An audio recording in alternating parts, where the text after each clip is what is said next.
Shalom ibu-ibu semua yang sudah bergabung bersama pada malam hari ini. Sungguh merupakan satu kejutan buat saya karena kok memilih materi ini itu sesuatu yang gak mudah ya, tapi kok antusiasnya luar biasa.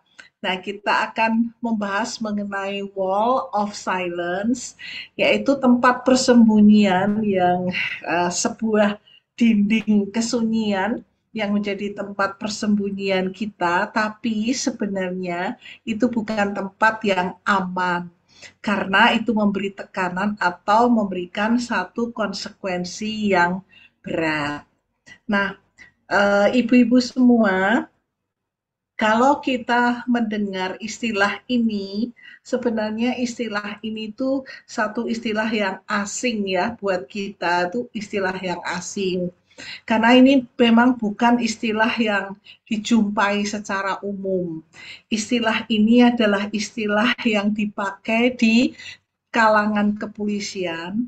Itu merupakan satu sikap kerahasiaan petugas polisi yang berbohong, ya, atau petugas polisi yang um, melihat ke arah lain untuk melindungi rekannya, melindungi petugas polisi yang lain sehingga dia harus melakukan kebohongan.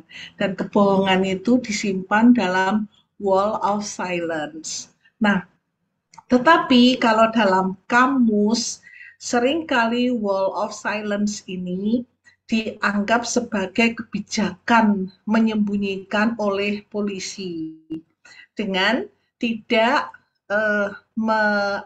mengungkapkan mengenai kesalahan atau aktivitas terlarang oleh polisi itu. Atau sebenarnya pengertian yang lebih umum itu satu keheningan yang terus-menerus yang seringkali karena ketidakbahagiaan atau sebuah kerahasiaan. Jadi, kalau kita mau melihat maknanya, maka hal yang khusus yang bisa kita katakan mengenai wall of silence ini adalah satu keunikan sikap yang mulai dikembangkan oleh orang-orang awam sebagai satu aksi tidak mau buka suara saat sesuatu hal itu tidak ingin diketahui oleh orang lain. Jadi benar-benar itu sebuah tindakan ya, sebuah sikap yang karena tidak ingin diketahui oleh orang lain atau sebuah situasi yang tidak seorang pun boleh tahu keadaan itu, maka istilah ini mulai dikembangkan dan dipakai di kalangan umum melakukan wall of silence. Nah, sekarang ini kita tidak akan sedang membahas mengenai wall of silence dari dunia kepolisian atau dunia satu kejahatan, tidak. Tapi kita akan berbicara mengenai wall of silence itu dalam keseharian hidup kita, ya. Membangun sebuah dinding kesunyian atau wall of silence itu sebenarnya itu sudah dikenal sejak zaman dulu, ya. Menyimpan sebuah kecurangan atau sebuah kejahatan. Dan Alkitab itu memberikan beberapa contoh bagaimana wall of silence itu dilakukan dalam keseharian hidup oleh tokoh-tokoh Alkitab. Tetapi nanti kita akan melihat bahwa perilaku itu adalah perilaku yang Allah tuh sebenarnya tidak berkenan, dan itu sebabnya dituliskan supaya kita tuh bisa belajar.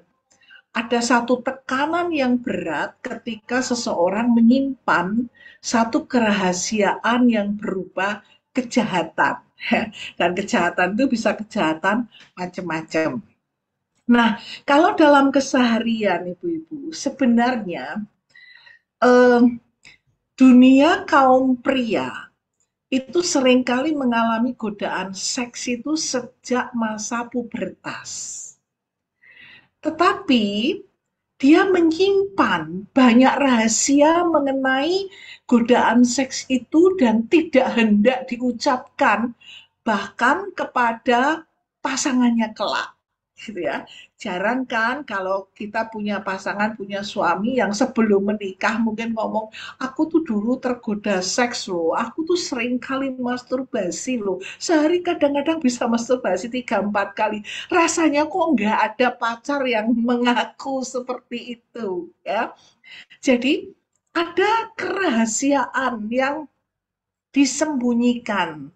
Apalagi kalau kisah mengenai godaan seks itu tuh sampai membuat dia melakukan perilaku amoral.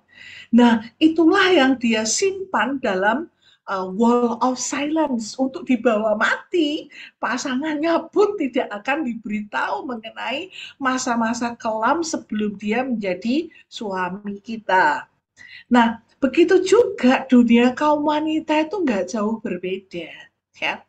Banyak loh wanita yang mengalami perlakuan pahit yang mereka terima, dan perlakuan itu membawa satu aib.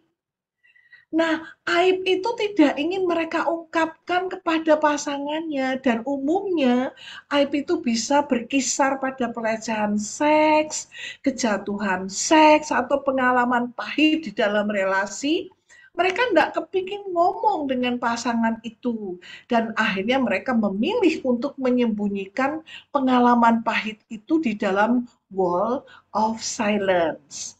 Nah, sebenarnya begitu banyak bentuk-bentuk kejahatan yang bisa dilakukan oleh orang yang kita bisa lihat dalam keseharian. Kalau khususnya ibu-ibu yang berasal dari Pulau Jawa yang tahu bahasa Jawa, ada satu pepatah Jawa yang mengatakan nabok nyileh tangan. Artinya itu kalau bahasa Indonesia itu lempar batu tapi sembunyi tangan, ya. Memukul orang tapi pinjam tangan orang, gitu. Memukul tapi pinjam tangan orang. Melakukan perbuatan yang buruk dengan menyuruh orang lain. Ya, baik lempar batu sembunyi tangan atau pepatah nabok nyileh tangan. Sebenarnya keduanya tuh mengambil sikap bahwa tidak ingin mengungkapkan siapa pelakunya, bahkan menyembunyikan siapa sebenarnya otak pelakunya. Pokoknya tiba-tiba ketimpuk aja, tapi di antara mereka yang jadi pelaku itu tidak ingin mengungkapkan siapa pelakunya dan siapa otak pelaku itu. Nah, sikap inilah yang disebut sikap masuk wall of silence. Dan itu bisa diberlakukan kepada diri sendiri, di mana hal-hal yang ingin kita sembunyikan tentang keburukan diri kita, itu kita simpan dalam tembok kesunyian itu, dalam dinding kesunyian. Atau kadang-kadang kita menyimpan keburukan orang lain, entah itu ayah kita, ibu kita, yang tidak hendak kita katakan kepada orang lain. Nah, itu yang dimaksud dengan dinding kesunyian. Nah, semoga dengan keterangan ini mulai tergambar ya mengenai apa sih yang dimaksud wall of silence. Mari kita beranjak kepada hal-hal yang biasa disembunyikan dalam wall of silence, ya. Tidak semua hal yang disembunyikan itu bisa digolongkan sebagai rahasia yang tersembunyi dalam wall of silence. Misalnya contoh yang bisa dianggap rahasia tetapi tidak disembunyikan dalam wall of silence. Contohnya, ada hal-hal kerahasiaan konseling yang tidak patut disampaikan kepada siapapun. Ada juga dalam dunia kedokteran kondisi buruk pasien yang tidak mungkin diungkapkan karena tidak siap untuk menerima berita itu. Dan atau kalau itu dikatakan, itu akan membuat shock dan memperburuk baik pasien maupun keluarganya misalnya. Nah, hal-hal itu dimasukkan dalam kerahasiaan kedokteran, kerahasiaan konseling. Ya. Dan itu disimpan dalam wall of silence dalam dunia konseling.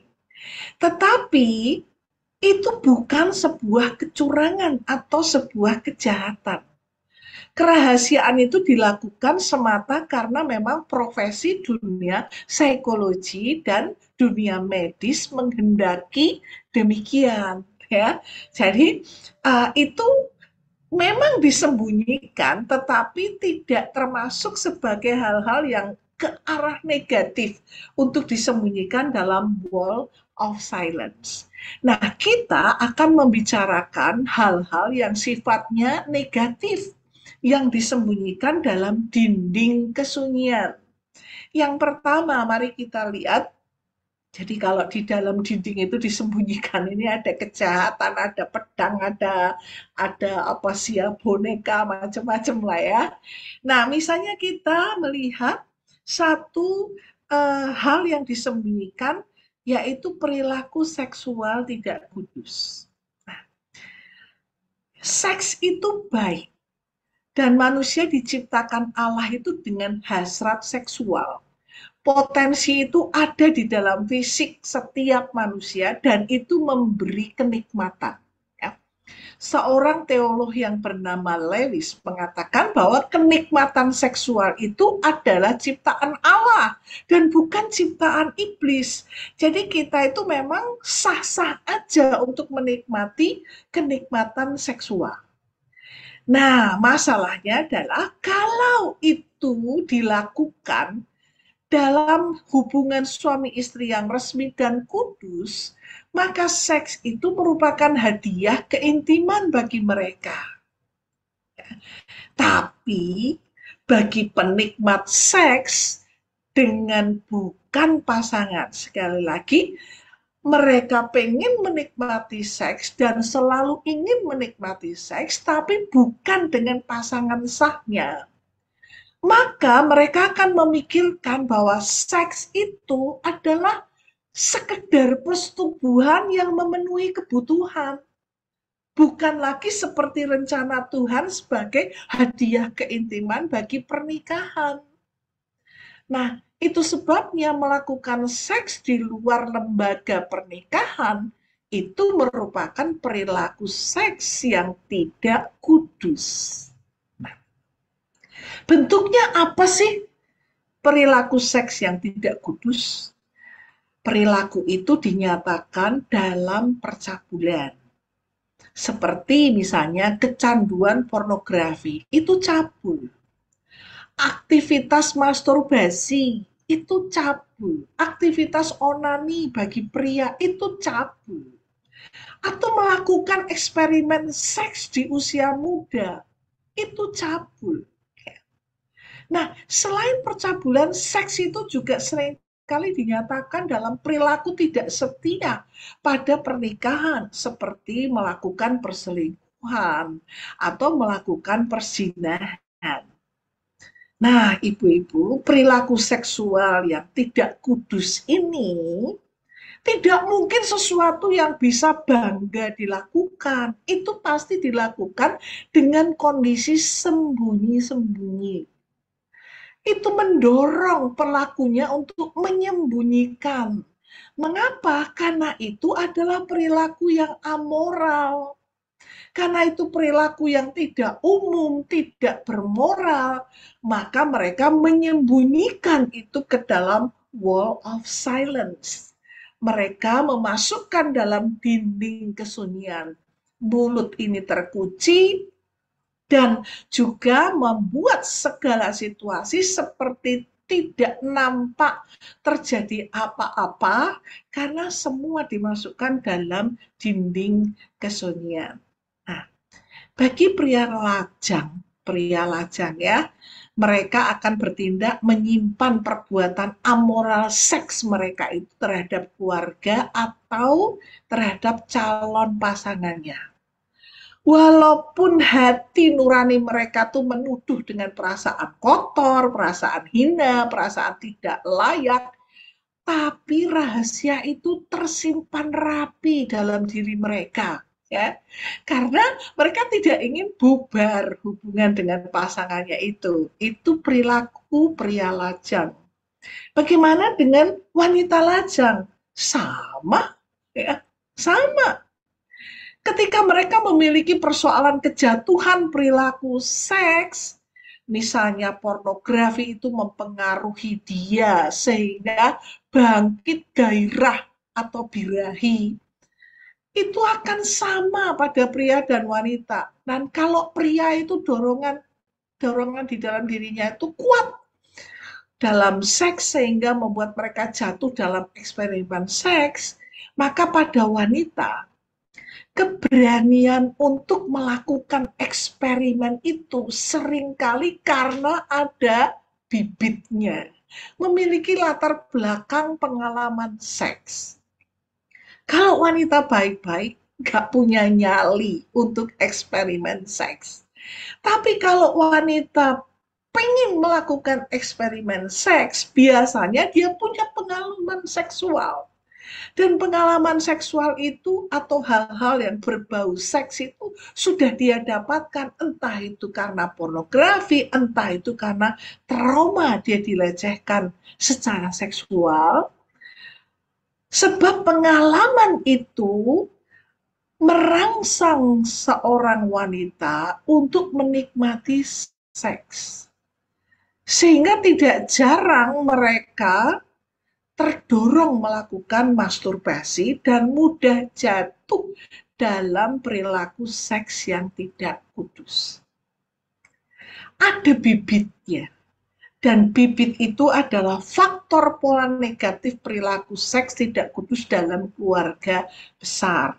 Itu yang memberikan peluang tumbuhnya benih, dan benih itu kemudian berkembang karena situasi, karena pengalaman hidup, karena ada sesuatu yang membuat menjadikan nature perilaku itu menjadi bersemi, bertumbuh. Nah, jadi perilaku seksual tidak kudus itu memang bermacam-macam, tapi pada prinsipnya mereka tidak ingin itu diungkapkan. Bagaimana dengan mereka yang sudah berumah tangga? Oh, buat pria yang sudah berumah tangga, melakukan seks di luar pernikahan itu membuat dia melakukan rahasia tentang perilaku seksnya itu dalam wall of silence. Sikap itu seringkali muncul kalau terjadi pemicu. Oleh sebab itu dia supaya tidak muncul, agar tersimpan dengan rapi, maka dia simpan itu dalam dinding kesunyian. Dengan cara apa? Dengan cara dia menjaga jarak dengan pasangannya. Dengan cara dia mudah marah dengan pasangannya. Dengan cara dia enggan melakukan hubungan intim dengan pasangannya. Bahkan tidak jarang karena dia menyimpan itu dalam wall of silence, tidak jarang yang kemudian membenci pasangannya. Kan jadi bingung toh pasangannya, tiba-tiba kok aku seperti disingkirkan, seperti dibenci, seperti dihindari. Karena ada sesuatu yang dia simpan. Seorang penulis buku yang cukup laris namanya Miles Monroe itu mengatakan begini, sesuatu yang negatif terjadi dalam tubuh pria ketika dia memiliki pengalaman seksual yang tidak bermoral. Dan seorang pria merasa bersalah setelah mendapatkan pengalaman seksual seperti itu. Entah dia mengakui bersalah atau tidak, para pria yang terlibat dalam percabulan itu bahkan mulai membenci pasangannya dan tidak ingin melakukan apapun lagi bersama pasangannya. Nah, itu yang biasa dilakukan oleh pria ketika menyimpan dalam dinding kesunyian. Seorang hamba Tuhan, mungkin ibu-ibu pernah dengar nama Stephen Arthur Burn, dia mengatakan bahwa Saya ini loh tidak mengisahkan, maksudnya tidak menceritakan masa lalu saya. Seperti apapun tidak akan saya ceritakan kepada istri saya. Istri saya pun juga begitu. Dia tidak mau membuka bagian-bagian rahasia yang dianggap sebagai hubungan atau kekacauan di masa lalu. Akibatnya, saya membawa masuk masa lalu saya ke dalam perkawinan, begitu juga istri saya membawa serangkaian masa lalunya dia ke dalam pernikahan kami. Dan itu menimbulkan persoalan-persoalan tersendiri, sama seperti dia dan saya membawa serangkaian masalah ke dalam kehidupan perkawinan kami, maka perkawinan kami itu hampir tidak dapat bertahan sepanjang beberapa tahun karena penuh huru-hara, ya, hampir tidak bertahan. Ya. Jadi perilaku seksual tidak kudus rata-rata disembunyikan dalam wall of silence. Walaupun sesama pria saling mengetahui, temannya tahu apa yang dilakukan para suami, namun di antara mereka tuh seperti setuju menyembunyikannya itu dalam wall of silence. Begitu juga perempuan, ya. Baik yang lajang maupun yang sudah menikah, kalau dia punya posisi jabatan atau dia menjadi orang yang berpengaruh, maupun dia tuh hanya seorang istri, dia juga berusaha menutupi perilaku seksual tidak kudus itu karena dia tidak kepingin anak buahnya, anggotanya, atau keluarganya yang memiliki kepentingan dengan dia itu, dia tidak ingin rahasia itu terbongkar, ya. Terutama buat wanita yang sudah menikah, kalau sampai terbongkar perselingkuhan atau perzinahannya, itu akan membawa konsekuensi yang besar. Itu sebabnya mereka suka menyembunyikan itu dalam wall of silence. Nah, hal yang kedua yang seringkali disembunyikan, yang nampaknya agak ringan tetapi tidak ringan, yaitu punya teman tapi mesra, atau biasa di kalangan anak muda itu punya TTM. Ya. Apa sih teman tapi mesra itu? Mulanya istilah ini tuh populer, yang mempopulerkan itu grup band musik Ratu.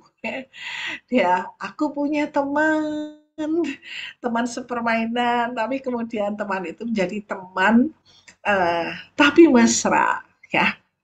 Nah, istilah ini kemudian setelah ngetren itu diartikan sebagai satu sikap romantis pertemanan. Nah, sayangnya yang dimaksud teman mesra ini bukan sesama jenis.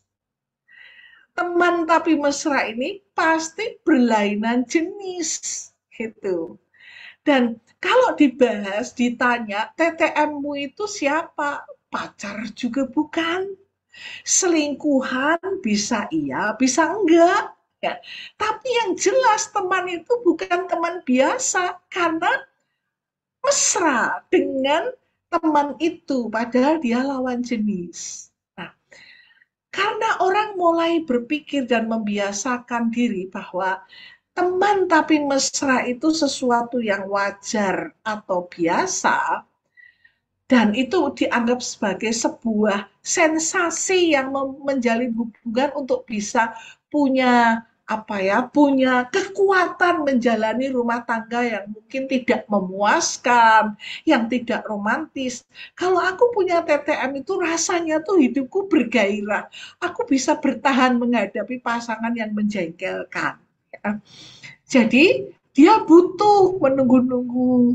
Aku nunggu hari ini, nunggu chattingnya dia.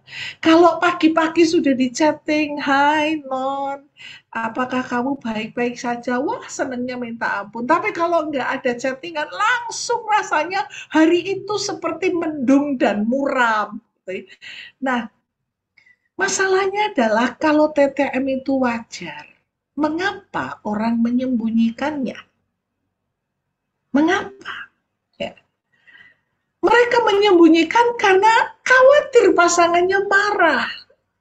Nah, kenapa khawatir pasangannya marah? Kalau hal itu menimbulkan kemarahan, tentu tetean itu bukan hal yang wajar. Walau dipakai dalih apapun sebagai pertemanan, itu bukan hal yang wajar. Sungguh tidak wajar kalau seorang teman diperlakukan begitu mesra layaknya seorang kekasih atau pasangan. Baik itu mesra dalam sikap, dalam tutur kata, dalam tindakan, dalam mengirim pesan. Perilaku itu menimbulkan konflik dengan kekasih atau dengan pasangan kita. Itu sebabnya dirahasiakan. Ya. Kalau kita belajar mengenai kata mesra itu punya arti lekat atau mendalam. Jadi hanya orang yang memiliki hubungan khusus yang sangat erat, sangat karib, sangat mendalam, yang bisa memiliki kemesraan. Dan siapa itu? Itu adalah pasangan atau kekasih kita. Jadi kalau ada dua insan berlainan jenis menjalin relasi dengan mesra, pasti kemesraan itu akan berakhir dengan bermesraan. Artinya bermesraan itu bercumbu, melakukan hubungan mesra. Inilah satu hal yang sebenarnya curang, jahat, dan itu patut disembunyikan dalam wall of silence. Ya. Hal yang ketiga, yang biasa disembunyikan orang, yaitu kecurangan. Ya. Melakukan kecurangan itu menjadi aib bagi kepribadian seseorang.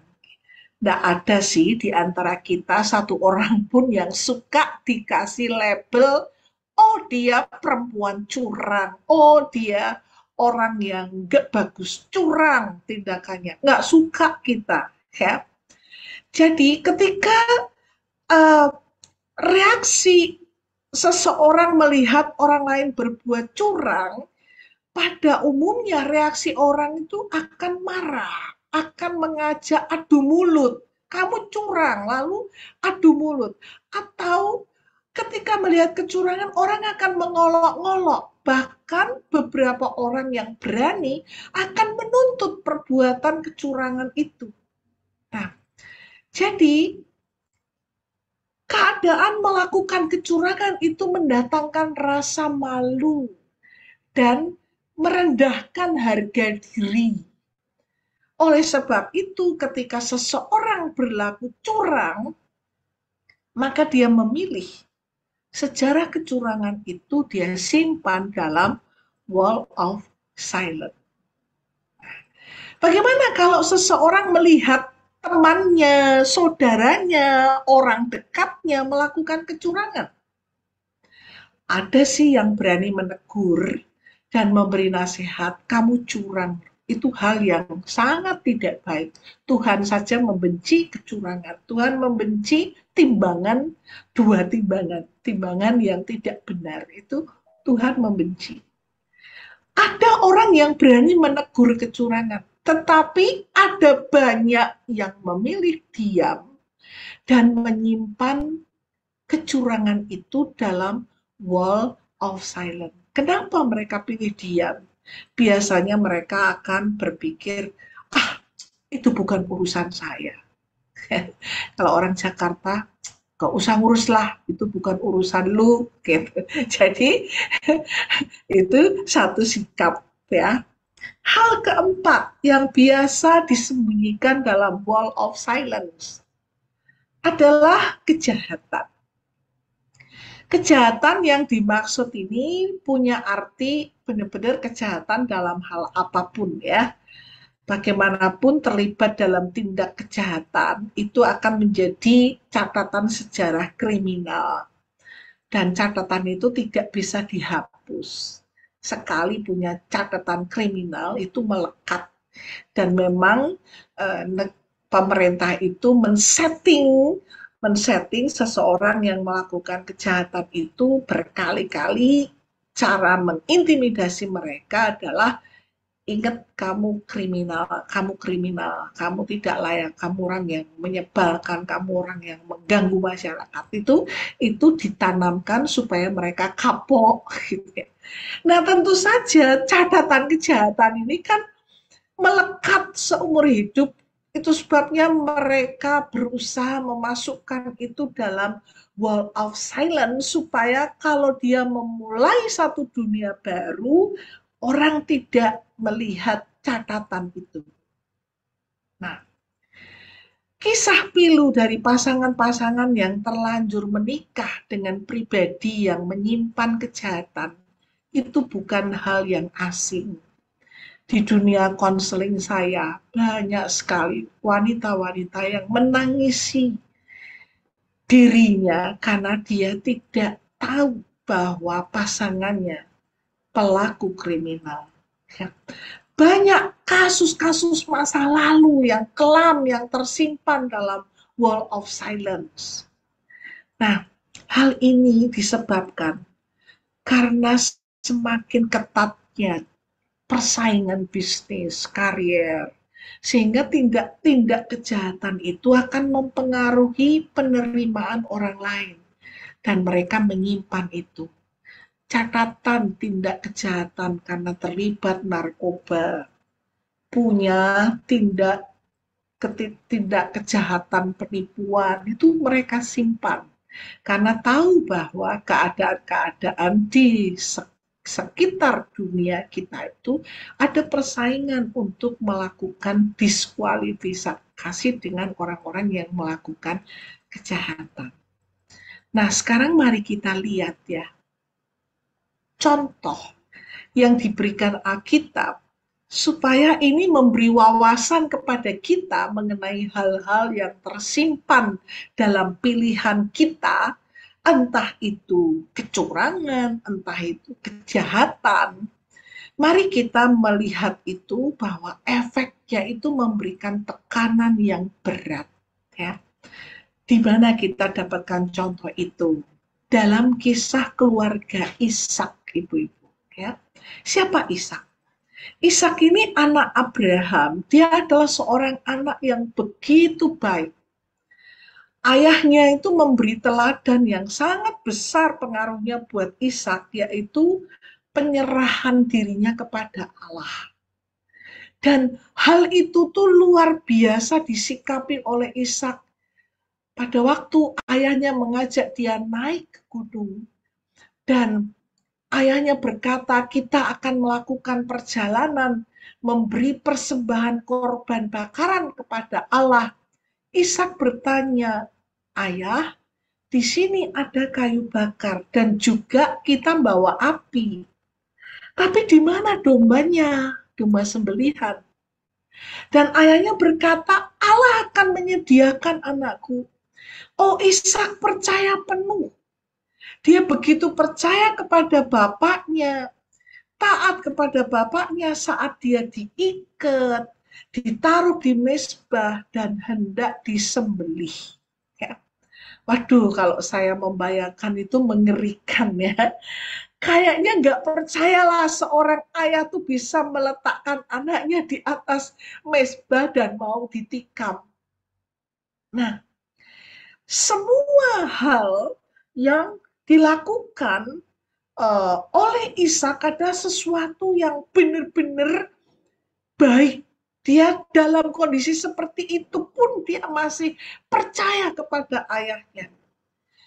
Tapi ada satu hal yang buruk dalam diri Ishak, yaitu dia akan berbohong kepada orang lain demi keselamatan dirinya dan demi keselamatan istrinya. Supaya jangan istrinya diambil orang. Nah, kebohongan itu persis seperti kebohongan yang dilakukan oleh Abraham ketika ingin menyembunyikan Sarah supaya jangan Firaun ambil Sarah. Sama seperti Ishak khawatir Abimelek ngambil istrinya Ribkah. Ya. Nah, pada dasarnya keluarga Abraham dan Ishak ini keluarga yang baik. Nah, sekarang kita lihat istrinya Ribka. Itu berbeda sekali latar belakang keluarga Ribka. Keluarga Ribka, istri Ishak ini adalah keluarga yang senangnya berbohong. Bahkan melakukan kebohongan itu secara terang-terangan. Pada saat Laban, kakaknya Ribka itu, menerima Yakub keponakannya itu, maka Laban itu sudah menipu Yakub itu berkali-kali. Bahkan Yakub mengatakan, engkau itu sudah lebih 10 kali menipu aku. Jadi keluarga ini satu keluarga, dari pihak suami itu orang saleh, tapi dari pihak istri itu amburadul, tukang bohong. Dan Laban itu betul-betul secara terang-terangan berani melakukan penipuan kepada Yakub, sehingga pada saat Yakub itu mengatakan, aku mau menikahi anakmu Rahel. Nah, lalu, iya boleh kamu 7 tahun kerja sama aku. Tapi ternyata terang-terangan yang diberikan itu bukan Rahel tapi Lea. Dan itu kecurangan dan biasa dilakukan terang-terangan. Nah, kondisi kecurangan keluarga itu menurun dalam diri Ribka. Dan suatu hari ketika dia hamil dan merasa sengsara karena ada 2 anak dalam kandungannya, maka dia pengen mati, tapi Ishak berdoa meminta petunjuk Tuhan. Dan Tuhan mengungkapkan ada 2 anak, yang bungsu akan menjadi tuan dari yang sulung. Tahu nubuatan itu, maka Ribka terlalu berani untuk men-setting Yakub harus lebih unggul dari Esau. Dan untuk bisa lebih unggul, maka Ribka adalah otak sang penipu untuk men-setting Yakub menjadi seorang penipu. Oh, bagaimana Yakub bisa memperoleh sumpah Esau untuk membuang hak kesulungan itu ditukar dengan sepiring kacang merah? Saya sangat yakin itu karena doktrinasi dari Ribka bahwa seharusnya kamu yang sulung karena kamu akan jadi tuan atas kakakmu, harusnya kamu yang berhak dapat berkat itu, harusnya kamu yang berhak dapat warisan dan bukan Esau. Ribka itu merencanakan kejahatan luar biasa untuk merebut hak bagi Yakub. Mulanya Yakub itu menolak rancangan jahat ibunya. Pada saat ibunya mengatakan, bapakmu mau mati, dia mau memberkati Esau, harus kamu yang dapat berkat. Yakub berkata, aduh Bu, aku berbeda dengan kakak. Kulitku licin, kakak berbulu, dan bauku itu bukan baunya kakak. Kakak tuh bau orang yang pergi ke padang belantara sana. Tapi Ribka mengatakan, lakukan itu. Dan penipuan kepada Ishak ketika Yakub diberkati oleh Ishak, dan kemudian Esau datang dan mengatakan, Pak, berkati aku. Wah, pada saat Esau mengatakan itu, ayahnya lemas sekali.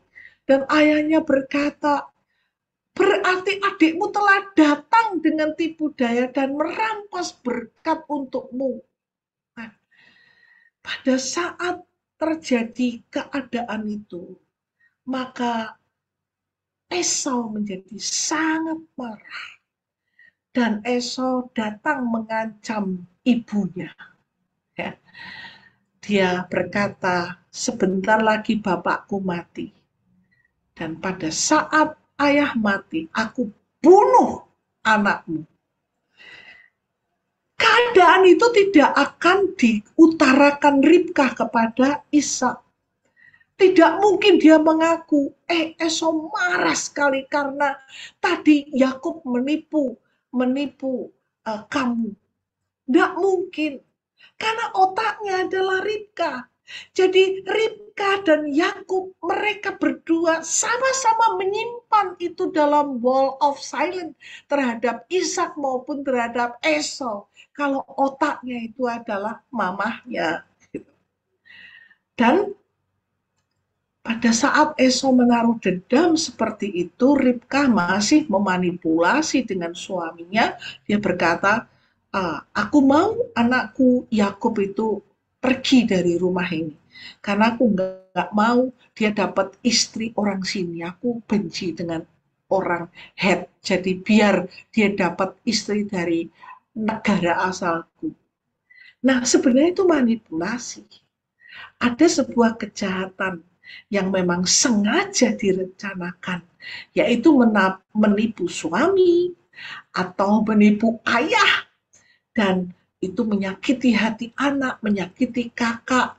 Namun hal itu tidak pernah diakui sebagai kejahatan, sehingga mereka semua menyimpan dalam wall of silence. Nah, ibu-ibu, jangan dikira kita ini wanita yang baik-baik hanya karena kita itu kelihatan rohani, kelihatan saleh. Cobalah membuka diri di hadapan Tuhan. Dan berkatalah kepada Tuhan, Tuhan, aku tuh mau punya hati yang bersih. Biar rohmu berbicara dan menunjukkan kepada saya. Apakah saya membangun wall of silence, membangun dinding kesunyian? Orang lain tidak tahu, orang terdekat dengan saya pun tidak tahu, pasangan saya tidak tahu. Tapi engkau adalah Roh Kudus yang menyelidiki hati nurani. Mari Roh Kudus, engkau menolong saya menunjukkan entah itu perilaku seksual tidak kudus, entah aku curang karena aku punya TTM, atau aku melakukan kecurangan kepada pasanganku tentang uang, tentang kejujuran kondisi anak, tentang ketidakjujuranku dalam hal-hal lain di belakang suamiku, atau kejahatan lainnya. Minta Tuhan menunjukkan itu. Karena pada akhir dari hidup kita, kita semua akan menghadap tata pengadilan Allah. Dan di situ kita tidak bisa membangun wall of silence. Semua akan dibukakan di hadapan kita. Dan ketika itu dibukakan di hadapan kita, kita menjadi pribadi yang tidak layak. Entah kita selamat atau enggak, atau mungkin nyaris tidak selamat. Pikirkanlah itu. Ya. Nah, itu hal-hal yang disembunyikan dalam wall of silence. Sekarang mari kita melihat apa sih sumber pemicu sehingga orang itu masuk dalam dinding kesunyian. Ya. Yang pertama, sumber pemicunya itu adalah kepentingan diri atau keselamatan diri. Memikirkan kepentingan diri sendiri atau keselamatan diri itu menjadi sumber pemicu untuk masuk dalam wall of silence. Seperti kisah Ribka tadi, karena Ribka hanya memikirkan kepentingan dirinya, bahwa perkataan Allah buat Yakub akan jadi tuan bagi kakaknya Esau, maka dia menghalalkan segala cara. Ribka itu sangat menanamkan pengaruh atas Yakub untuk meraih obsesi, memiliki hak kesulungan. Bahkan Ribka itu pasang badan untuk melindungi Yakub. Dia mengatakan kepada Yakub, sudahlah anakku, kalau sampai bapakmu mengutuk kamu, aku yang nanggung kutuk itu. Dengar saja perkataanku itu. Itu bisa kita baca di Kejadian 27. Jadi Ribka itu nekat melakukan tindakan beresiko itu demi kepentingannya. Karena dia pengen playing God. menjadikan Yakub itu tuan atas Esau. Karena memang di kalangan Yahudi itu anak sulung itu dapat warisan 2 bagian. Nah, apa yang perlu kita renungkan ibu-ibu? Perempuan itu memang diciptakan sebagai penolong suami ya.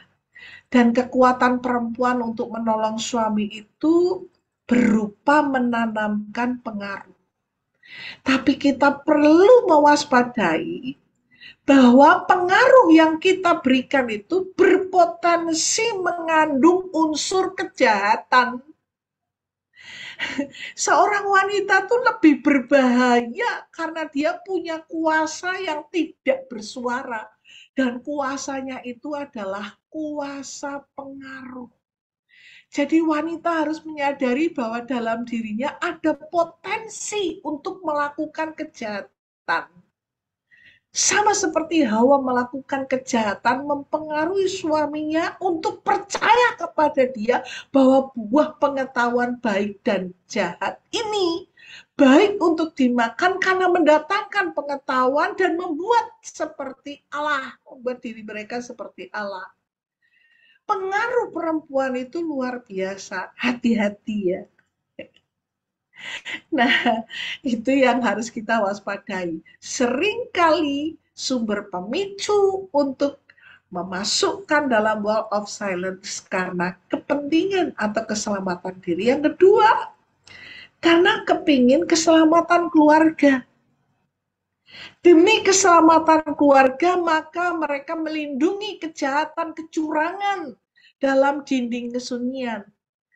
Memang dalam realitas kehidupan ini, orang tua melindungi anak, ya. Suami melindungi istri, ya. Melindungi anak, ya. Dan mereka melakukan perlindungan itu karena memikirkan keselamatan keluarga. Walaupun kadang-kadang harus melakukan kecurangan atau kejahatan. Nah, itu yang tidak benar. Saking sayangnya sampai punya usulan curang atau usulan jahat. Nah, kita tadi sudah melihat ya mengenai Ribkah yang curang, yang jahat. Saya ingin memberitahu, hati-hati dengan kodrat kita. Perempuan tuh punya kekuatan untuk menghubungkan satu hal ke hal yang lain. Itu sebabnya pola pikir perempuan seperti spaghetti, ya, ruwet jadi satu. Dari sebuah masalah, dia bisa memikirkan apa saja akibatnya, apa saja konsekuensinya, dan apa saja yang bisa menjadi solusi. Wah, itu kait-mengkait dalam pikiran seorang perempuan. Bagi seorang wanita itu satu gagasan itu mengarah kepada gagasan yang lain. Dan itu seperti logika yang terhubung di dalam pikirannya. Nah, keadaan itulah yang menjadikan kadang-kadang perempuan demi menyelamatkan keselamatan keluarga itu melakukan hal jahat. Padahal itu salah. Masih di keluarga yang sama. Yuk kita lihat. 2 perempuan Yakub, yaitu Lea dan Rahel. Ya. Kalau Ribkah secara terang-terangan melakukan kecurangan, maka kita bisa melihat Lea dan Rahel itu melakukan terang-terangan tipu daya. Ya. Tipu daya. Bagaimana mereka melakukan tipu daya? Contohnya, mereka berdua saling bersaing untuk kesuksesan punya keturunan. Dimulai dari Rahel yang curang, karena dia tidak punya keturunan, dia sodorkan budaknya. Kemudian Lea mengikuti itu, dan terjadi perang untuk memberikan budak-budak mereka tidur dengan Yakub. Dan perang itu perang terbuka, perang tipu daya, perang untuk curang, perang untuk kejahatan. Itu terbuka. Tetapi apakah mereka mengaku kepada Yakub bahwa itu adalah perang persaingan antar istri-istri, antar Lea dan Rahel? Oh tidak. Mereka tidak mengatakan itu. Yang mereka lakukan adalah, aku kepingin anak, tiduri budakku Bilha. Nah, puncaknya adalah pada waktu Yakub membawa pulang kedua istrinya, Yakub sungguh tidak tahu bahwa Rahel, istri yang dia kasihi itu, tidak melekat hatinya kepada Allah, tetapi kepada berhala terafim. Jadi Rahel itu pergi meninggalkan rumah ayahnya itu mencuri berhala terafim. Dan berhala itu diduduki dia. Pada saat ayahnya mengejar mereka dan ayahnya marah karena berhala ayahnya dicuri, maka Laban ayahnya Leah dan Rahel itu menggeledah seluruh kemah dan tidak ada terafim. Rahel berkata, Bapak jangan marah ya, karena aku tuh lagi nggak bisa bangun dari tempat dudukku sebab aku haid, gitu ya, aku lagi mens. Dan Laban itu benar-benar tidak menemukan itu. Pada saat Laban tidak menemukan tuduhan dari Laban tentang Yakub mencuri berhala, maka Yakub sangat panas. Dia bertengkar dengan mertuanya. Bahkan Yakub mengutuki orang yang menyimpan berhala itu. Dan orang itu adalah istri yang dia kasihi. Apakah Yakub tahu? Dia tidak tahu. Yakub tidak tahu kejahatan yang dilakukan oleh Rahel.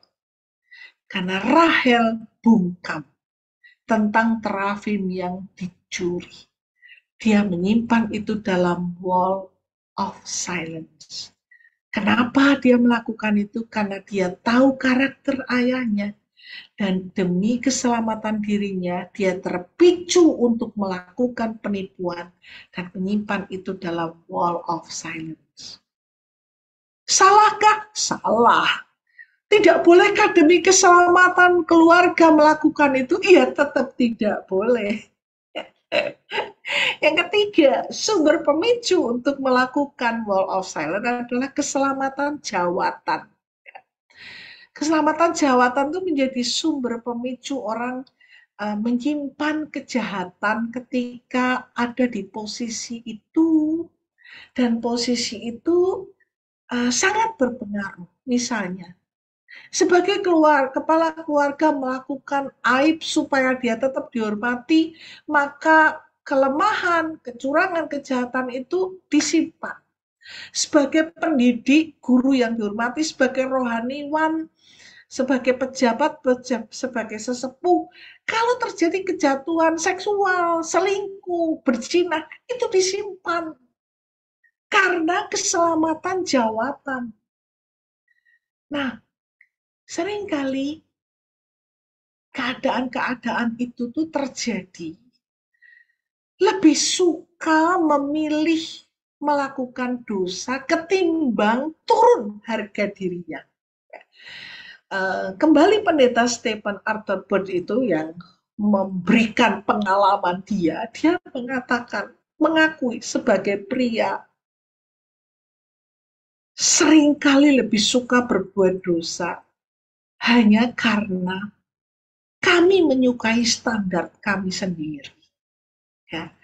Jadi keadaan-keadaan itu tuh seperti keselamatan untuk jawatan harga diri mereka. Dalam Alkitab, kita tentu ingat perselingkuhan Daud dan Batseba. Bagaimana Daud melakukan kejahatan atas Urea karena dia mencoba memanipulasi agar Urea pulang dari medan perang dan bersetubuh dengan istrinya untuk menutupi kehamilan Batseba sebagai hasil hubungan suami istri. Tapi ketika tipu daya itu tidak mempan, maka Daud menulis surat agar Urea ditempatkan di posisi yang rawan. Dan rencana itu dimasukkan dalam wall of silence. Yang tahu itu cuma Daud dan Yoab. Bahkan Urea yang jujur dititipi surat. Dia pegang surat kematiannya dia sendiri. Yoab melakukan eksekusi itu. Dan untuk menjaga kehormatan jawatan raja, Yoab memasukkan kasus itu dalam wall of silence. Nah, jadi mari kita pikirkan, kita itu jahat dua kali ketika melakukan itu. Satu, kita menyimpan dosa. Dua, kita menghalalkan cara untuk menyimpannya. Nah, mari kita membuka diri bagi Tuhan. Tuhan, Engkau tahu sejauh apa trikiku, sejauh apa kelicikanku, koreksilah aku. Karena hal itu adalah hal yang mendatangkan kejijikan di hadapan Tuhan. Kelihatannya aku wanita saleh, tapi aku wanita yang berlumur dengan tipu daya. Ya. Biarkan Tuhan mengkoreksi kita.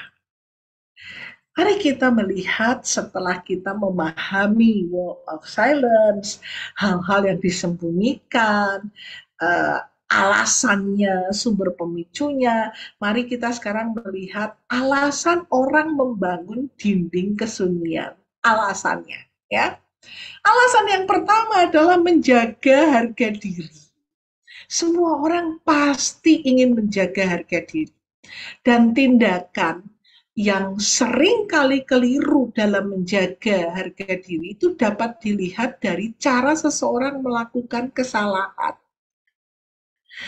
Banyak orang yang melakukan kesalahan, kalau orang itu baik dia akui, tapi kesalahan yang mempermalukan diri dan membuat harga dirinya jatuh, sering kali muncul pikiran yang keliru. Aduh, harga diriku jatuh nih, aku akan kehilangan hormat. Itu sebabnya kesalahan ini aku simpan dalam wall of silence. Sebenarnya itu pikiran yang keliru. Tidak berani ngaku, itu pikiran yang keliru.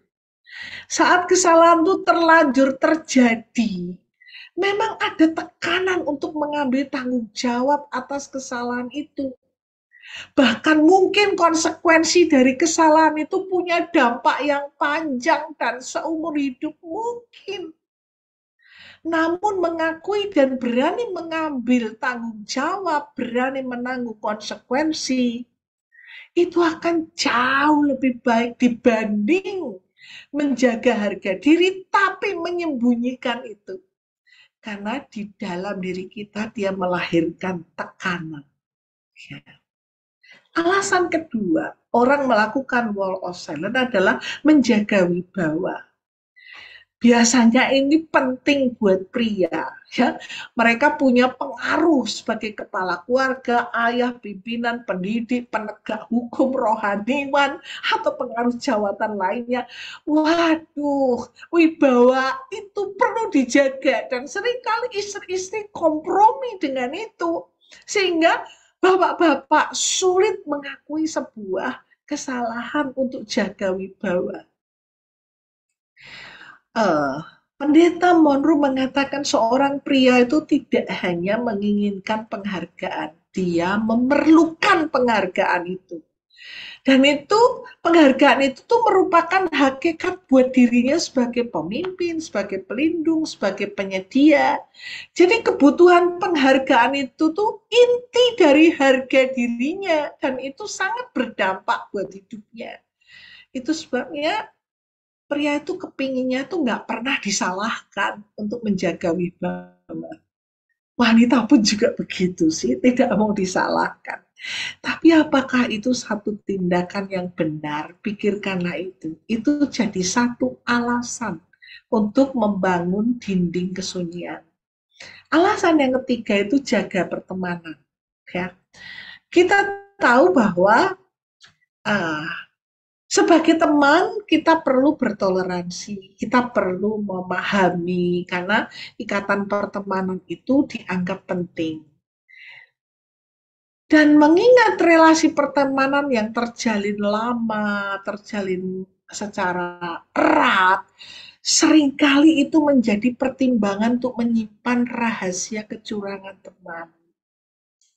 Ya, aku lebih baik diamlah, walaupun aku tahu dia nyerempet-nyerempet bahaya, dia selingkuh, dia menipu suaminya, dia curang di keuangan, tapi udahlah sebagai teman aku simpan.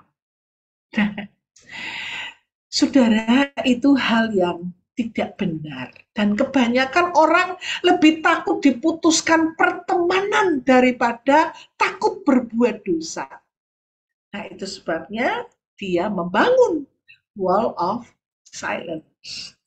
Yang keempat, alasan membangun karena mencegah masalah yang lebih rumit. Ya. Kalau saya buka masalah ini, itu akan menyimpan satu tuduhan. Misalnya, contoh ya, zaman dulu partai komunis itu dilarang. Banyak banget fasilitas yang dihapus kalau menjadi keturunan orang yang pernah ikut partai itu. Sehingga akhirnya itu disimpan, nggak dibuka. Supaya anak-anak punya kesempatan untuk sekolah, untuk hidup normal, bahkan kadang-kadang pindah daerah yang tidak kenal mereka. Untuk mencegah masalah yang lebih rumit. Ya. Termasuk juga mencegah misalnya kalau aku buka ini terjadi perceraian, terjadi pertikaian. Nah, itu menjadi alasan untuk memasukkan dalam wall of silence. Kalau saya ditanya, Bu, demi kebaikan, tidak bolehkah itu dimasukkan dalam wall of silence? Saya kasih contoh di Alkitab dan silahkan merenungkan, ya, silahkan merenungkan. Apakah itu sesuatu yang menjadi dilema buat kita? Kisah ini adalah kisahnya Yusuf, anaknya Yakub. Ya. Yusuf itu dijual oleh kakak-kakaknya dan ada seorang pedagang budak yang membeli Yusuf. Akhirnya Yusuf itu dibeli oleh Potifar, itu seorang pejabat di Mesir. Dia seorang pengawal raja, dia juru al-guju. Dikatakan begitu, ya. Dan Yusuf disertai Tuhan, keluarga ini diberkati, sampai Potifar itu menaruh kepercayaan kepada Yusuf itu luar biasa. Sampai dikatakan oleh Yusuf bahwa aku ini mendapat kasih Tuanku dan aku boleh melayani dia, aku diberi kuasa atas rumahnya, bahkan berkuasa atas segala miliknya, yang tidak adalah berkuasa atas istrinya. Nah, Yusuf itu punya paras yang elok, dikatakan elok, perilakunya manis, dan itu menyebabkan istri Potifar itu jatuh cinta, bahkan berahi terhadap Yusuf. Apakah Yusuf tahu? Tahu banget bahwa dia laki-laki dan dia bisa membaca naluri perempuan birahi itu, tahu. Ya. Tapi tidak mungkin Yusuf itu mengatakan pelaku nyonyahnya itu kepada tuannya. Ya. Jadi dia memasukkan itu dalam wall of silence. Nah, walaupun wall of silence itu tidak dibenarkan, dalam kasus Yusuf ini mari kita melihat. Yusuf melihat perilaku nyonyahnya, dia bertahan untuk tidak melakukan kejahatan seksual, dia tidak menjamah nyonyahnya, tapi dia enggan melaporkan itu pada Potifar. Tapi Yusuf menegur istri Potifar. Kalau saya ditanya, apakah Yusuf murni melakukan wall of silence? Tidak. Kalau saya ditanya. Sebab Yusuf menegur istri Potifar untuk tidak melakukan kejahatan. Yusuf mengatakan kepada istri Potifar itu, dengan bantuanku, tuanku itu tidak lagi mengatur apa-apa di rumah ini dan menyerahkan segala miliknya pada kekuasaanku. Bahkan di rumah ini dia tidak lebih besar kuasanya dari aku. Tidak ada yang tidak diserahkan ke aku selain kamu, istrinya. Bagaimana mungkin aku melakukan kejahatan kepada Tuhan? Ya. Tapi firman Tuhan di Kejadian 39 mengatakan, walaupun sudah ditegur, dikatakan dari hari ke hari perempuan itu membujuk Yusuf. Yusuf tidak mendengarkan bujukan itu dan tidak mau tidur dengan dia, tidak mau bersetubuh dengan dia. Jadi siapa yang memasukkan dalam wall of silence di sini? Menurut saya yang memasukkan itu adalah istri Potifar. Dia memasukkan dalam dinding kesunyian bahwa dia suka berondong dan bernafsu terhadap berondong. Nah, suatu hari Yusuf menolak. Ketika dia terjebak di rumah itu hanya berdua dan dia diseret, digodain untuk melakukan itu, dia terjebak. Dan akhirnya Yusuf tidak berkutik karena istri Potifar membalikkan fakta itu. Dia lapor kepada suaminya bahwa Yusuf ingin memperkosa dia. Kenapa dia memanipulasi itu? Karena hati istri Potifar sakit ditolak oleh Yusuf. Jadi dia berbalik memanipulasi itu. Jadi menurut saya dalam hal ini bukan Yusuf yang memasukkan kejahatan dalam wall of silence, tapi istri Potifar yang melakukan kejahatan dengan memfitnah Yusuf untuk menutupi birahinya dan mengajak tidur Yusuf. Nah, saya membaca buku tulisan Gene Jets. Dia memberikan satu penilaian tentang resiko yang dihadapi Yusuf.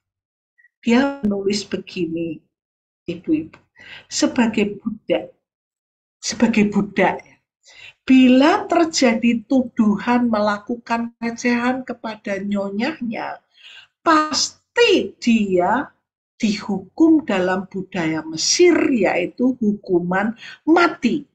Apalagi Potifar adalah kepala Al-Goju. Alasan yang memungkinkan hal itu tidak terjadi adalah tampaknya Potifar curiga bahwa istrinya berdusta. Ya. Jadi kalau dia tahu istrinya benar saat itu Yusuf dibunuh itu hukumnya sah. Oh, dia budak. Tapi dia lebih suka memasukkan Yusuf ke dalam penjara dan tidak dihajar. Karena besar kemungkinan dia curiga istrinya berdusta. Tapi dia sudah kadung marah. Dan barangkali kemarahan itu ditujukan kepada istrinya. Bukan ditujukan kepada Yusuf. Tapi karena dia harus menyelamatkan mukanya, maka Potifar memenjarakan Yusuf. Potifar tahu siapa Yusuf dan bagaimana rumah tangganya diberkati oleh orang saleh seperti Yusuf. Namun karena sudah terjadi kehebohan di seisi rumahnya dan istri teriak lantang tentang pelecehan, maka dia harus berbuat sesuatu dan dia memilih membiarkan Yusuf hidup dengan memenjarakan. Nah, jadi itulah alasan dan silahkan mempertimbangkan. Mari kita melihat dampak bersembunyi dalam wall of silence. Tentu saja, Ibu-ibu, ketika kita menyembunyikan hal yang keliru akan menuai dampak. Yang pertama adalah dampak pada batin kita. Ya. Manusia batin kita itu menjadi hakikat kita, dan Allah menciptakan hakikat manusia batinnya itu dalam gambar keserupaan Allah, gambar yang menunjukkan karakteristik Allah. Tentunya karakter itu adalah karakter terang dan bukan kegelapan, bukan tempat tersembunyi. Jadi pada saat batin kita dimasuki hal-hal yang bukan gambar keserupaan Allah, maka ada penolakan di batin kita. Pilihan berdosa yang kita lakukan itu membawa dampak. Apa dampaknya? Jelas satu dampak yang membuat kita kepada satu keadaan yang mengerikan, yaitu terjadi tekanan pada pikiran kita, tekanan pada emosi kita, tekanan pada penguasaan diri, bahkan kita melakukan manipulasi. Kalau kita lihat kisah Yusuf, pada saat kakak-kakak Yusuf menjual Yusuf, baru mereka sadar, aduh, apa yang akan kami katakan kepada ayah? Lalu mereka merobek-robek bajunya Yusuf, melumuri itu dengan darah domba yang disembelih. Lalu mereka mengatakan kepada ayah, ayah, silakan ayah periksa jubah ini milik anak bapak atau enggak. Dan pada saat Yakub melihat jubah itu, dia menangis, dia memakai kain kapung, dan dia meraung-raung, dan dia tidak mau dihibur oleh anaknya laki-laki maupun anaknya perempuan. Dan dia berkata, aku akan berkabung untuk anakku Yusuf sampai aku turun mendapatkan anakku ke dalam lubang orang mati. Dan Yusuf ditangisi oleh ayahnya seperti itu. Nah, pada waktu anak-anak Yakub itu melihat reaksi Yakub yang tidak bisa dihibur oleh semua kakaknya Yusuf, maka semua kakak-kakak itu menyimpan kejahatan mereka dalam wall of silence. Mereka tidak pernah membocorkan kebohongan itu kepada istri-istri mereka, kepada anak-anak mereka. Kondisi itu tidak mereka ceritakan. Padahal sebenarnya belum tentu Yusuf itu mati, tapi mereka nggak bisa ngomong, Pak, berdoa semoga Yusuf itu baik-baik. Nggak bisa, karena udah terlanjur melakukan itu. Itu menyebabkan mereka dalam situasi apapun, mereka tidak minum anggur, supaya jangan mereka mabuk, lalu mulut mereka ngoceh mengenai kejahatan yang mereka buat. Mereka juga tidak pernah bertengkar, supaya jangan mulut mereka melakukan tuduhan, kamu kan yang punya ide jual Yusuf, kamu kan yang ini. Mereka tidak bertengkar. Dan itu selalu mendatangkan tekanan, mendatangkan was-was, membuat mereka, hati mereka itu nggak tahu mau kayak apa. Ketika mereka mendengar ayah mereka menangis dan menceritakan sakitnya, bagaimana Yusuf dicabik-cabik binatang buas, mereka harus tetap tegar menahan tangis, karena ayahnya menciumi baju Yusuf, merindukan Yusuf. Mereka tidak bisa menghibur. Bahkan mereka tidak bisa mengatakan bahwa Yusuf tidak mati tragis seperti itu. Dan beban itu menjadi beban pikiran yang luar biasa. Setiap kali melihat ayah mereka duduk dalam kesedihan. Semua menjadi tidak bergairah untuk hidup. Itu mendatangkan tekanan emosi. Sehingga kata-kata itu terlahir ketika mereka diadili oleh Yusuf dan hati mereka sesak. Maka mereka berkata, betul-betullah kita tuh menanggung akibat dosa kita karena adik kita. Bukankah kita melihat bagaimana sesak hatinya ketika dia memohon belas kasihan kepada kita? Yusuf sudah jadi pemimpin, Yusuf sudah punya anak, Yusuf sudah punya istri, jadi orang gede. Sekian puluh tahun emosi mereka sesak hati karena harus menyimpan kejahatan dalam wall of silence. Bukan itu saja, ada tekanan untuk menguasai diri. Lebih 20 tahun mereka harus menekan diri mereka, penguasaan diri, supaya jangan bocor. Satu anak tidak tahan, Yehuda. Dan Yehuda tidak tahan melihat ayahnya begitu. Ketika dia melihat hal itu, dia pergi meninggalkan tanah itu dan hidup di tanah yang lain, yang menyebabkan dia menikah dengan Shua yang bukan sebangsanya. Dan hal itu menunjukkan bahwa ada tekanan yang luar biasa. Yang berikutnya adalah ada dosa manipulasi. Ya. Sebab setiap kali ada hal-hal yang mengarah kepada Yusuf, maka mereka memanipulasi istri-istri mereka, memanipulasi anak-anak mereka. Coba bayangkan, ketika mereka sudah memanipulasi itu dan tiba-tiba mereka melihat kenyataan Yusuf masih hidup dan mereka pulang kepada ayah mereka untuk mengatakan, ayah, Yusuf hidup dan dia jadi pejabat. Bayangkan mereka mengatakan kepada para istri mereka, Yusuf jadi penggede. Loh kan kata kalian dia mati dicapit binatang buas. Lalu mereka harus mengaku bahwa sebenarnya mereka jahat kepada Yusuf. Bisakah engkau membayangkan bagaimana keadaan itu? 20 tahun mereka simpan kejahatan itu. Tapi Tuhan tidak suka. Dan Tuhan mengkondisikan mereka, batin mereka. Sehingga sejarah ini bisa ditulis. Bagaimana dampak itu bagi kerohanian kita?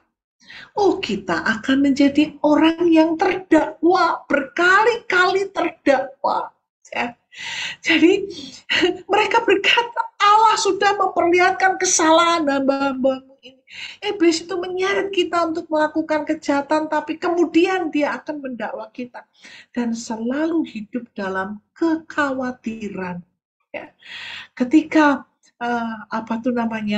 ayah mereka mati, mereka masih khawatir kalau Yusuf balas dendam kepada mereka. Hidup dalam kekhawatiran, padahal Yusuf mengatakan, kamu itu loh mereka-reka kejahatan. Yusuf tahu itu. Kalian mereka-reka kejahatan dan menyimpan itu dalam wall of silence. Tetapi Tuhan menolong aku. Ya.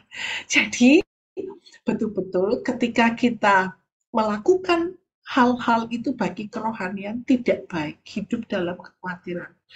Yang ketiga, kita rapuh karena kita tidak punya integritas, kejujuran yang saleh. Jadi sulit untuk jujur karena ada hal-hal yang tersembunyi dalam wall of silence. Sehingga mereka yang menyimpan hal-hal misteri di wall of silence itu dipertanyakan integritasnya, rapuh sekali. Dan yang keempat, engkau menyimpan dosa. Dan itu beban rohani yang terbesar. Allah membenci kecurangan, dikatakan dalam Yesaya 61 ayat 8, sebab aku Tuhan mencintai hukum dan membenci perampasan dan kecurangan. Amsal 22 ayat 8, orang yang menabur kecurangan akan menuai bencana. Yang terakhir Ibu-ibu, terima kasih untuk sabar karena ini memang panjang ya. Bagaimana mengakhiri wall of silence ya? Yang pertama, mintalah hikmat dan kekuatan Tuhan. Manusia adalah ciptaan Allah yang tertinggi dari semua ciptaan, dan yang membedakan kita dengan ciptaan yang lain adalah kita punya akal. Punya akal. Jadi jangan bersandar kepada pikiran kita, karena pikiran kita tuh dapat menipu. Tetapi bersandarlah kepada hikmat Tuhan. Jadi jangan mengabaikan hikmat Tuhan. Ya. Sebab ketika kita melakukan wall of silence, kita mengandalkan pikiran kita, kekuatan kita, dan Tuhan mengkritik dalam Yeremia 2 ayat 13. 2 kali umatku berbuat jahat. Mereka meninggalkan aku, sumber air yang hidup, dan menggali kolam bagi mereka sendiri, yaitu kolam yang bocor. Ya, jadi perbuatan dosa itu menjadi cara untuk menjadi serupa dengan dunia. Kita berdosa 2 kali. Satu, kita tidak berkenan di hadapan Tuhan. Yang kedua, kita memang menentang Tuhan dengan menjadi serupa dengan dunia ini. Yang kedua, untuk bisa mengakhiri adalah memikirkan kembali keputusan sebelum menyembunyikan itu. Pikirkan untuk memilih. Sebelum pilihan keputusan dijatuhkan, pikirkanlah, haruskah ini disembunyikan dalam wall of silence? Atau aku menghadapi masalah, siap menanggung konsekuensinya, dan selesai. Ya. Pikirkanlah dampak yang kelak terjadi kalau suatu hari rahasia ini dibongkar. Keluarga akan merasa dikhianati, sejarah akan mencatat, batin kita tertekan, rohani kita amburadul. Ya. Norman Rad mengatakan kepercayaan adalah unsur terpenting jika Anda ingin mengubah seseorang. Dan jika kepercayaan telah dikhianati, Anda mungkin tidak akan pernah dapat mengembalikannya. Karena kepercayaan dan rasa dapat dipercaya itu sedang dipertaruhkan. Yang ketiga, berani menghadapi dan menyelesaikan masalah. Kalau kita mempertimbangkan dampaknya atau bebannya, maka kita akan punya keberanian. Nggak apa-apa. Aku akan menghadapi sebuah kesalahan, diakui, tapi itu membebaskan. Firman Tuhan mengatakan, jika kamu di dalam firman-Ku, kamu benar-benar adalah murid-Ku, dan kamu akan mengetahui kebenaran, dan kebenaran itu akan memerdekakan kamu. Jadi beranilah untuk menyikapi masalah. Jangan menyembunyikan kecurangan atau kejahatan dalam wall of silence. Yang terakhir, katakan kebenaran walau pahit. Mengatakan kebenaran kadang-kadang pahit, hati kita yang mengatakan itu penuh dengan rasa pahit. Dan orang yang mendengarnya juga merasa pahit. Bagaimanapun kejahatan, kecurangan itu terlalu pahit untuk diungkapkan.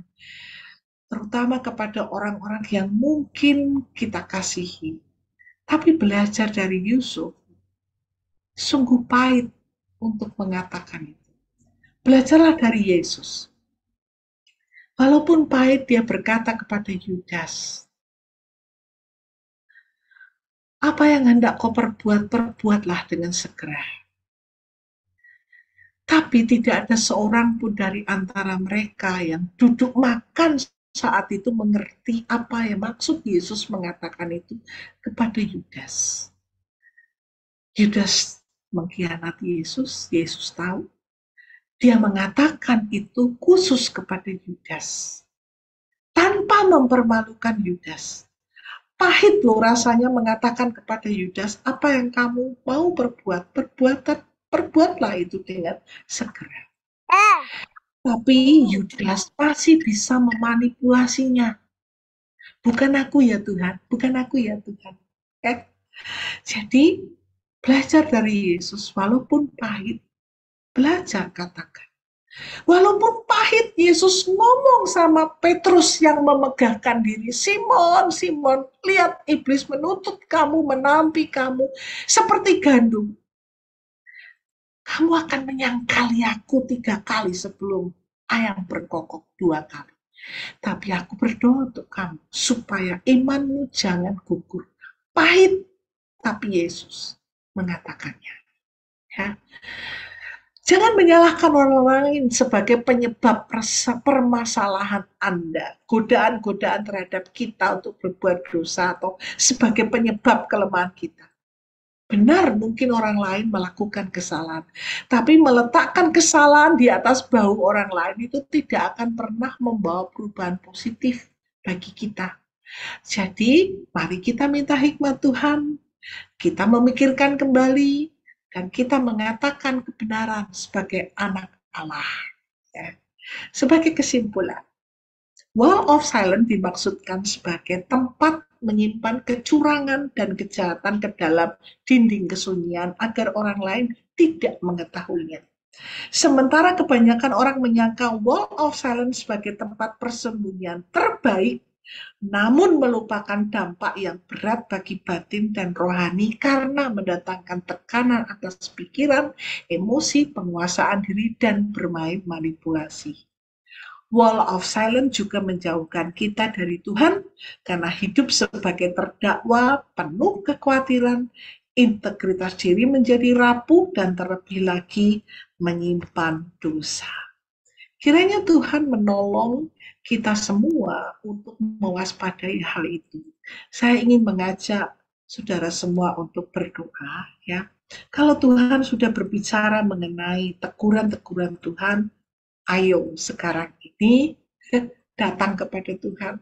Taruh tanganmu di dada dan saya akan berdoa untuk engkau.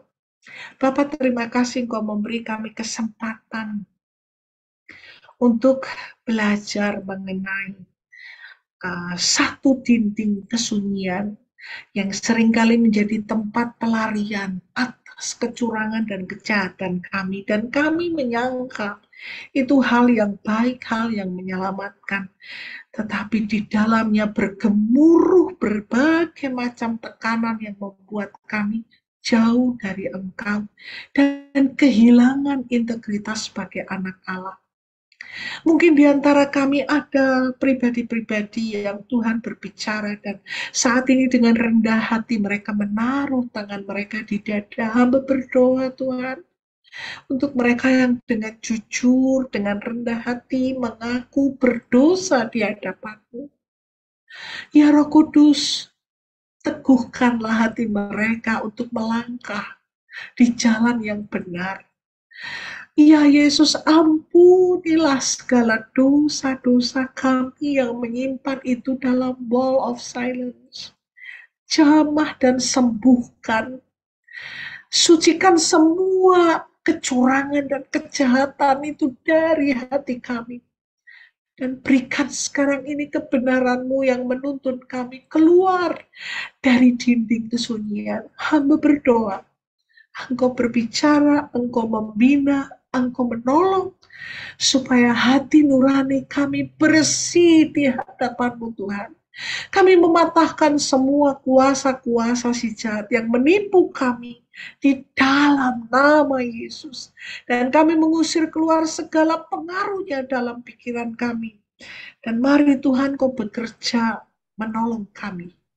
Terima kasih untuk kesempatan ini dan kami membuka hati kami bagi pekerjaan-Mu ya Allah dalam diri kami. Di dalam nama Tuhan kami Yesus Kristus, kami memohon doa kami. Amin. Amin. Baik, puji nama Tuhan. Terima kasih banyak Ibu Deborah untuk sharing materi. Sebenarnya saya tadi mau reminder waktu, tapi kok materinya tuh ibarat daging tuh wagyu gitu. Jadi bagus banget gitu. Jadi ya sudah kita terima, kita lahap, kita nikmati. Bahkan ini menjadi bagian yang penting. Sekali lagi terima kasih Bu Deborah. Boleh minum dulu Bu, silakan. Iya, Ibu tadi Ibu yang bicara, saya yang berkali-kali minum ya. Jadi saya rasa nggak enak. Sekarang boleh minum dan boleh kita kasih reaction love dari kamera kita masing-masing atau layar masing-masing ya, sebagai bentuk semangat kita yang kita bagikan buat Ibu Deborah dan apresiasi kita juga buat Ibu Deborah. Oke, kita masih ada waktu. Ternyata waktunya tuh sebenarnya udah habis 20.30, tapi ada sejumlah pertanyaan yang bisa, barangkali satu pertanyaan ya, bisa kita tanggapin ya Bu Deborah, nggak apa-apa ya? Ya. Baiklah. Silahkan. Ya, banyak ini juga enggak apa-apa. ya yang di perbedaan waktu itu ada yang sudah malam banget, Bu, selisih 2 jam dari kita Ya. gitu. Jadi ya kita hargai juga waktu dari sahabat GB. Ada pertanyaan menarik. Pertanyaannya sebagai berikut, Bu Deborah. Bagaimana seharusnya ketika harus mentaati pimpinan untuk melakukan manipulasi data? Dengan dibisiki, kita memang terbuka, tapi tidak telanjang. Nah, bagaimana yang harus saya lakukan, Bu? Terima kasih. Oke. Nah, itu satu apa ya, satu kondisi yang paling umum di dalam pekerjaan kita, terutama uh, manipulasi pajak, kayak begitu ya. Nah, ketika kita harus melakukan itu, ya kita perlu berkata kepada pimpinan kita, saya sebenarnya tidak suka melakukan sesuatu yang tidak jujur, ya, tidak jujur. Dan ketika Bapak memaksa saya melakukan itu, saya melakukan bukan setuju dengan ketidakjujuran ini, tapi saya melakukan itu karena Bapak memerintahkan kepada saya. Bisa dipahami? Ya. Nah, saya memahaminya sambil tarik nafas. Walaupun agak berat ya, Bu ya. Iya. Rasanya kita ngomong gini, Pak, ini nanti dosanya Bapak yang nanggung ya, gitu. Tapi ngomong kayak gitu sama pimpinan, hah? Maksudnya gitu ya. Ya, tapi betul ya tadi bagian terakhir bahwa kita memang harus berani menghadapi, termasuk juga mengatakan kebenaran walau pahit ya, Bu ya. Ya, Pahit betul. banget tuh, susah, mengancam pekerjaan kita, bisa kehilangan jabatan gitu ya. Oke. Terima kasih Bu untuk jawabannya. Singkat tapi langsung menusuk ke sanubari ya. Wah, saya minta izin nih kepada Bu Kumala, boleh minta waktu 3 menit lagi ya Bu Kumala ya, sebagai Boleh. ketua Yang kelas. Ibu Dewi, yang Ibu Dewi Meril mungkin boleh ditanyain pertanyaannya Ya. ada.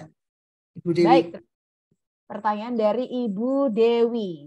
Bu Deborah, kapan orang tua yang mengangkat anak tersebut mengungkapkan kepada si anak? Oh, maaf Bu, ini terpotong. Sabar-sabar Ibu ya. Jadi pertanyaan atau kalimatnya begini.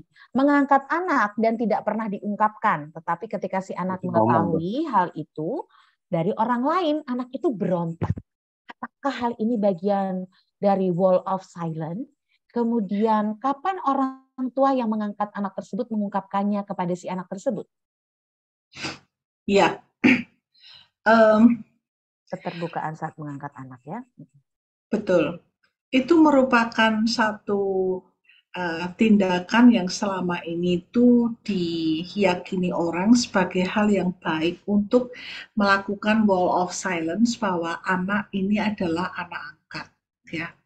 Tetapi justru realita mengatakan bahwa itu hal yang paling mencelakai dan paling menyakiti hati seorang anak ketika ketidakjujuran itu dilakukan, ya.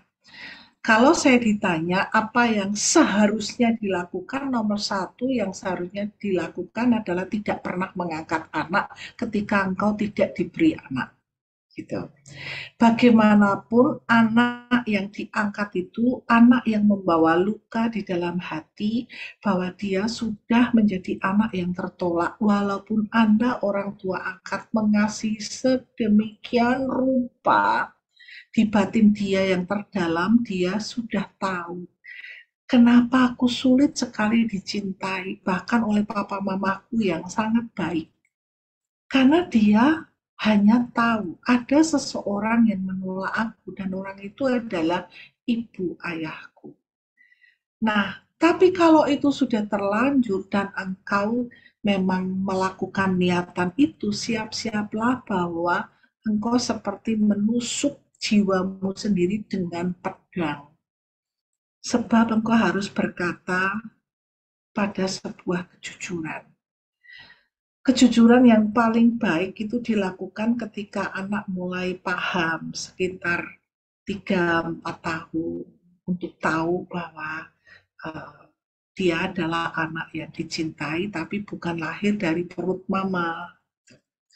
Kalau itu dilakukan di atas 9 tahun mendatangkan banyak kesedihan. Kalau dilakukan pada usia remaja banyak pemberontakan. Dan ketika itu diketahui di atas umur 17 tahun ketika akil balik, maka kita seringkali kehilangan. Mungkin dia akan tetap berusaha hormat, tapi hati kita sakit karena dia akan menilai kita sebagai pribadi yang tidak bertanggung jawab. Gitu. Itu sih. Oke, kalau keputusan merahasiakan, Bu, ini ada respon berikutnya. Kalau memutuskan untuk merahasiakan status anak angkat, karena budaya Indonesia kan underestimate ya dengan status anak angkat dan sejenisnya. Iya, ya itu siap-siap aja untuk menuai konsekuensi. Iya, semua ada konsekuensinya ya. Mau dirahasiakan ataupun tidak pun, itu semua ada lanjutannya gitu konsekuensinya. Baik, Bu Deborah, saya harus minta maaf kepada partisipan kita ya, sahabat BB yang sudah memberikan pertanyaan karena tidak bisa semua dijawab karena keterbatasan waktu. Dan saya melihat juga nih Bu Deborah di ruangan Zoom ini tidak hanya para wanita, ternyata ada banyak pria-pria pembelajar yang juga join bersama dengan kita. Wah, terima kasih ya. Entah itu bapak-bapak atau mungkin saudara-saudara, ya kakak-kakak. Terima kasih sudah belajar bersama dengan kami, sahabat wanita bijak. Ya, jangan kapok, jangan takut, jangan ngerasa dari tadi yang disebut ibu-ibu gitu ya. Atau yang mungkin ngerasa single, kan dari tadi disebut ibu-ibu kan saya belum menikah. Nah, nggak usah sedih, tetap sukacita. Ya, jangan jadi wall of silence ya. Terus rasa kepahitan, diam-diam gitu ya. Oke, Bu Deborah. Terima kasih banyak untuk kebersamaannya. Sekali lagi, doa terbaik untuk Ibu.